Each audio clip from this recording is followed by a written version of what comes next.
মানব সভ্যতার ইতিহাসে নৃশংস গণহত্যার উদাহরণ হয়ে আছে ৭১-এর ২৫শে মার্চ।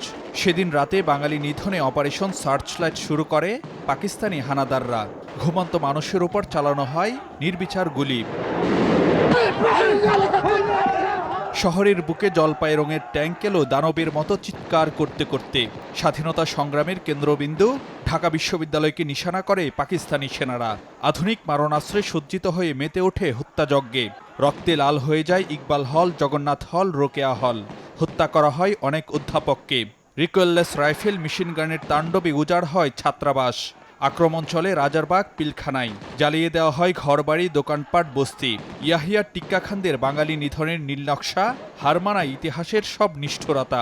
অস্ত্রহীন একটা জাতির উপরে অস্ত্রসজ্জা সজ্জিত একটা বিশাল বাহিনী, সামরিক বাহিনী, এরকম ঝাঁপিয়ে কিন্তু প্রথম দ্বিতীয় যুদ্ধ তো হয় নাই। তখন কিন্তু আগে থেকে টের পেয়েছিল তারা যে শুরু হয়েছিল তো জার্মানি থেকে, তো তারাই প্রথম হামলার চলেছে। কিন্তু তার মধ্যে আগে কিন্তু মানুষ টের পেয়ে অন্য দেশে যারা নিরস্ত্র মানুষের হঠাৎ কিন্তু জার্মানি কিন্তু ঝাঁপিয়ে পড়ে নাই।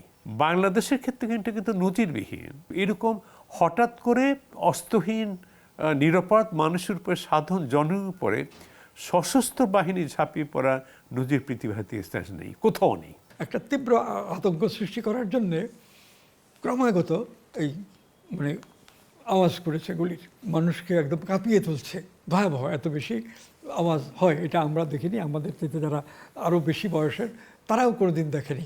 অনেক লোককে মেরেছে। এই যে রেল লাইন ছিল তখন শহরের মধ্য দিয়ে, রেল লাইনের দুই পাশে বস্তি, এই বস্তির লোকদেরকেও তারা পাকিস্তানি বিরোধী মনে করে সমানে গুলি করে মারছে এবং সবচেয়ে বেশি সংখ্যায় এদেরকেই মেরেছে।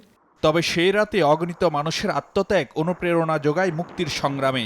রাজারবাগ, পিলখানায় পুলিশ ইপিআরের বীরত্ব রুখে দাঁড়ানো উজ্জীবিত করে অদম্য সাহসী মুক্তি সেনাদের। ভয়াবহতার পরে যখন মানুষ উপলব্ধি করে যে আমরা যদি প্রতিরোধ না করি তাহলে আমরা নিশ্চিন্ন হয়ে যাব, সবাই এটা উপলব্ধি করে ঝাঁপিয়ে পড়েছিল। সর্বস্তর মানুষ তখন সাহসী হয়ে উঠল। সাধারণ জনগণ কিন্তু যে যার কাছে যা কিছু ছিল অস্ত্র সেটা নিয়ে ঝাঁপিয়ে পড়ল। সেই রাতের গণহত্যার পর ৯ মাসের রক্তক্ষয়ী মুক্তিযুদ্ধের মধ্য দিয়ে বিজয় ছিনিয়ে আনে বাঙালি। ৩০ লাখ শহীদের আত্মত্যাগে শত্রুমুক্ত হয় লাল সবুজের বাংলাদেশ। ফারুক ভূঁইয়া, রবিন, সময় সংবাদ, ঢাকা।